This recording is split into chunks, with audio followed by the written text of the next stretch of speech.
මේ වීඩියෝ එකෙන් මම කියලා දෙන්න යන්නේ ඕනෑම තාත්වික තීටාගයක් සඳහා sin වර්ග තීටා ධන cos වර්ග තීටා සමානයි 1 කියන සර්වසාම්‍ය සාධනය කරන ආකාරය ගොඩක් වෙනකොට ඔයාලා මේ කරලත් ඇති.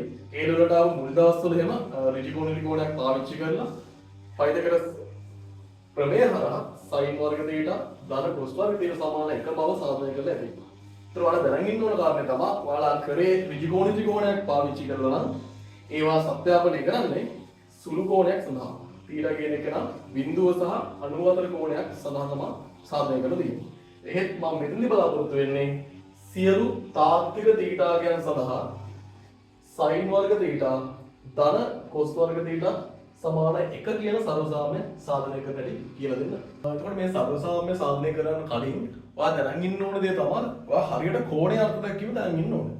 ඒතර මොකක්ද මේ කෝණයක් කියලා අර්ථ දක්වන්නේ? මොකක්ද කෝණය පිළිබඳව වෙන හරිම අර්ථ දැක්වීම කියලා ඔයා දැනන් ඉන්නේ නැත්නම් ඔයාලට බෑ මේ සර්වසාම්‍යයට සාධනය කරගන්න ක්‍රියාවලිය හඳුනාගන්න.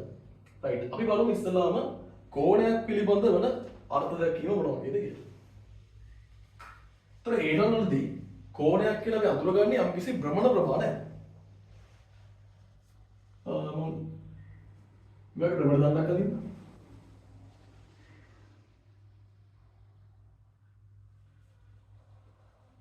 අපි තුමු යම්කිසි දණ්ඩක් මෙන්න මෙතන තමයි තියෙන්නේ ආරම්භයේදී. මෙන්න ආරම්භක පිහිටීම.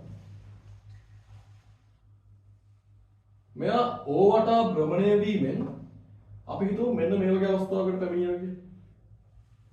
ආරම්භයේදී ඒ භ්‍රමණ දණ්ඩ තිබ්බේ මෙතන මෙන්න අවසාන පිහිටීම. භ්‍රමණ දණ්ඩේ අවසාන පිහිටීම මෙතන මෙන්න භ්‍රමණ දණ්ඩේ ආරම්භක පිහිටීම. එතකොට කෝණයේ අර්ථ දැක්වීම වෙන්නේ භ්‍රමණ දණ්ඩ. එතකොට අපි කියන දෛශිකාරය කියලා. දෛශිකාරය ආරම්භක පිහිටීමේ සිට අවසාන පිහිටීමට හැරීමේදී ගෙවා ගිය භ්‍රමණ ප්‍රමාණයට තමයි අපි කියන්නේ කෝණයක් කියලා. කියන්නේ මෙන්න මේක තමයි කෝණය වෙන්නේ. භ්‍රමණ දණ්ඩ ආරම්භක පිහිටීමේ සිට අවසාන පිහිටීම තෙක් හැරීමේදී ගෙවා ගිය භ්‍රමණ ප්‍රමාණයට අපි කියනවා කෝණයක් කියලා ත්‍රිකෝණිකයේදී. රයිට්. ඊට අමතරව දැනගෙන ඉන්න ඕන දේ තමයි කෝණ පිළිබඳ ලකුණු සම්මුතිය. වාමාවර්තව මනින කෝණ ධන කෝණ ලෙසත් දක්ෂිනාවර්තව මනින කෝණ ඍණ ලෙසත් අර්ථ දැක්වීමක් තියෙනවා. නැත්නම් අපි කියනවා ලකුණු සම්මුතියක් කියලා.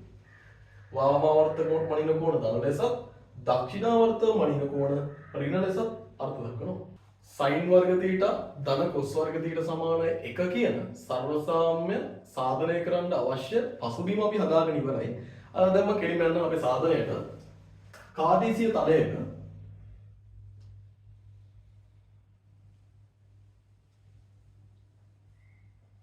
මෙන්න x අක්ෂය මෙන්න මූලය කැපිටල් O y මම ගන්න ආරම්භයේ O අක්ෂය මත සිටින සිම්පල් r දිගති භ්‍රමණ දණ්ඩක්. දෛශිකාරයක් වෙනවා. එයාගේ විශාලත්වය සිම්පල් r ඉන්නේ x අක්ෂයේ උඩ. මෙන්න මේ විදිහට රතු පාටින් මම පෙන්න ගන්න සිම්පල් r දිගති භ්‍රමණ දණ්ඩ. අපි හිතමු මෙයා භ්‍රමණය වෙලා මෙන්න මේ වගේ සාධාරණ පිහිටීමකට ආවා කියලා. නේ? ආරම්භයේදී මෙතන ඉපු භ්‍රමණ දණ්ඩ මෙන්න මේ පිහිටීමට ඇවිල්ලා තියෙනවා. එහෙනම් කෝණයක් සඳහා වන අර්ථ දැක්වීමට අනුව ආරම්භක පිහිටීමේ සිට අවසාන පිහිටීම දක්වා හැරීමේදී ගෙවා ගිය භ්‍රමණ ප්‍රමාණය අපි කියනවා කෝණයක් කියලා. නම් තීටා කියලා මාක් කරගන්න මෙන්න මේ කෝණය. නේ? දෛශිකාරය ආරම්භක පිහිටීමේ සිට අවසාන පිහිටීම දක්වා හැරීමේදී ගෙවා ගිය භ්‍රමණ ප්‍රමාණයට අපි කියනවා කෝණයක් කියලා. දැන් බලන්න අපුරු සංසිද්ධියක් සිද්ධ වෙනවා.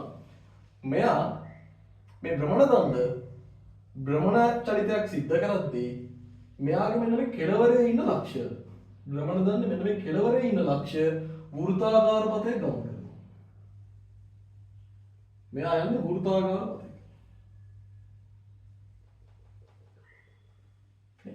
භ්‍රමණ දණ්ඩ එතන දෛශිකාරය භ්‍රමණ චලිතයක් සිද්ධ කරද්දී එයාගේ මේ කෙළවරේ ඉන්න ලක්ෂ්‍ය සිද්ධ කරන්නේ වෘත්තාකාර චලිතයක්. බලන්න අරය සිම්පල් r වෙච්ච කේන්ද්‍රය කැපිටල් O වෙච්ච වෘත්තයක පතයක් තමයි මේ තියෙන්නේ. එහෙනම් අපිට මම මේ ලක්ෂය ගන්නම් විචලනයේ ලක්ෂය මම ගන්නම් කැපිටල් P x, y. සාධාරණ ලක්ෂයක් ගන්නම් සිම්පල් x, y කියලා. ඒතර මේ ලක්ෂය විචලනය වෙද්දී එකෙන් අනුරේඛනය කරන්නේ අරය R වෙච්ච කේන්ද්‍රය මූලය කරගත්ත වෘත්තයක්. එහෙනම් බලන්න ඛණ්ඩාංක ජ්‍යාමිතියට අනුව මේ වෘත සමීකරණය මට ලියන්න පුළුවන් x වර්ගය ධන y වර්ගය සමානයි සිම්පල් r වර්ගය.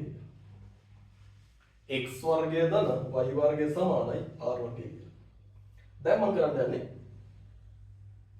r විශාල බිඳුනේ r අසමාන බිඳුව එහෙම නැත්නම් r විශාල බිඳුව අපිට පුළුවන් මේ පද තුනම r වර්ගයෙන් බෙදාගෙන යන්න.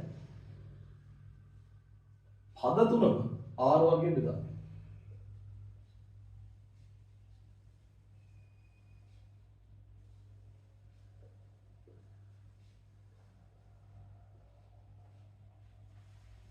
එහෙනම් බලන්න මට ලැබෙනවා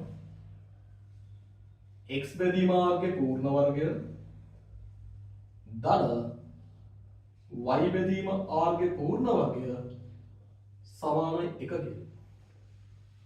එතකොට ඉගෙන ගත්ත කලින් මොකද්ද මේ x බෙදීම r කියන කවුද අපි මතක් කරගමු.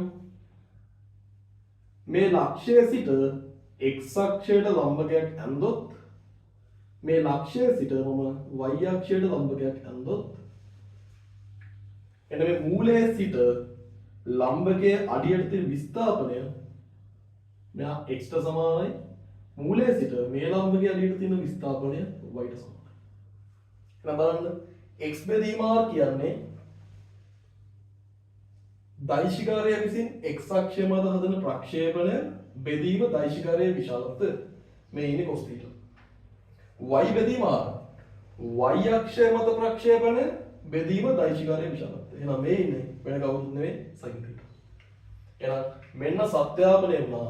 මොකද්ද? cos වර්ගය θ ධන sin වර්ග θ සමානයි. ඒතර මේ ආකාරයට අර්ථ දැක්වීම මත පිළිట్లా මේක සාධාරණ කෝණයක් සඳහා සාධනය කරගන්න අවශ්‍යයි. ඔයා සමහරට වගේ නෝට් එකේ ඉගෙනගෙන තියෙන්නේ ඍජුකෝණික කෝණයක් පාවිච්චි කළා නම් කවදා හරි සියලු තාත්වික තීටාගයන් සඳහා ප්‍රකාශනය මේ සමසාමයේ සාධනය කරන්න උපකාර සිද්ධ වෙනවා. මේ ආකාරයට මේවා නිර්මාණය කරගන්න.